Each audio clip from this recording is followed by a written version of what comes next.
Дали защото вече се оголявам? На години. По душа съм си дете.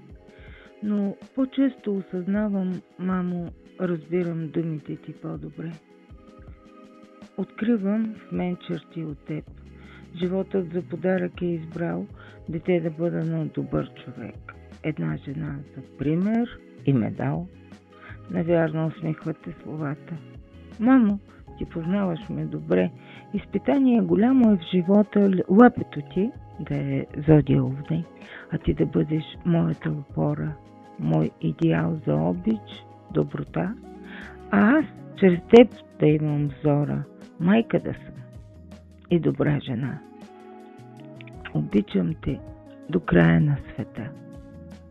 Честит ден рожден, мила мамо. Обичам те.